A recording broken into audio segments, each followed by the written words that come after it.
দাবি একটাই, বিচার চাই।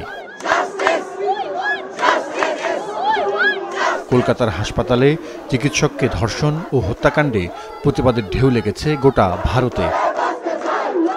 पूरा देश हमारे साथ है, पूरा भारत हमारे साथ है, पूरी दुनिया भी हमारे साथ है और हमें बस न्याय चाहिए। ये जो हमारा आंदोलन है ये स्ट्रॉन्ग होता ही जाएगा। मतलब हमारे लिए एक स्ट्रिक्ट सिक्योरिटी होना चाहिए हॉस्पिटल में कि हम काम कर रहे हैं, कोई भी आके हमें हार्म कर रहा है ये नहीं चलेगा। हम जब हॉस्पिटल में काम करने आते हैं घर पे यही बोल के आते हैं कि मम्मी मैं सेफ हूँ। হাসপাতালে তো বটেই, রোজই রাস্তায় বিক্ষোভ দেখাচ্ছেন সাধারণ মানুষ। রাজনৈতিক দলগুলো বিভিন্ন কর্মসূচি দিচ্ছে। দ্রুত ন্যায় বিচার না পেলে আন্দোলন আরও বেগবান হবে বলে হুঁশিয়ারি শোনা যাচ্ছে। As a citizen of India, I am protesting against this heinous crime. It is happening everywhere, all across, but mostly in West Bengal. Because it is, and we don't feel safe in our own place. How we are being beaten by the police today? I was holding the placard. We were beaten by the police. It is not acceptable. We want justice. We are protesting against that heinous crime so that the actual criminals are arrested and the actual criminals get punishment. We are protesting for that only.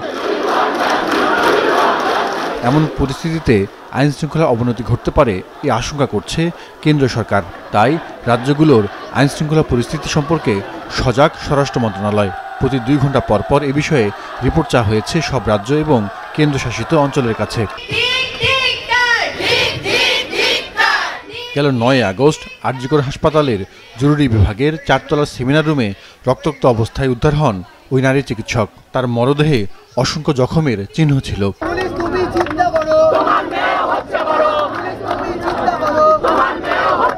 চিকিৎসক ধর্ষণ ও হত্যাকাণ্ডের প্রতিবাদে মানুষের স্বতঃস্ফূর্ত অংশগ্রহণ দেখা যায়। রাস্তায় মেয়েদের রাত দখল কর্মসূচিও ব্যাপক সাড়া ফেলে।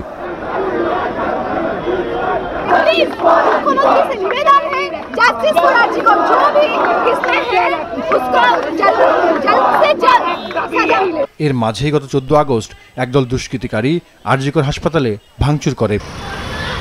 এমন অবস্থায় আরজিকরের সামনে ভিড় নিয়ন্ত্রণে কঠোর হয়েছে পুলিশ। নির্দেশ জারি করা হয়েছে আগামী 24 আগস্ট পর্যন্ত 5 জন বা তার বেশি মানুষের জমায়েত করা যাবে না। জাহিদুর রহমান, মাছরাঙা নিউজ ডেস্ক।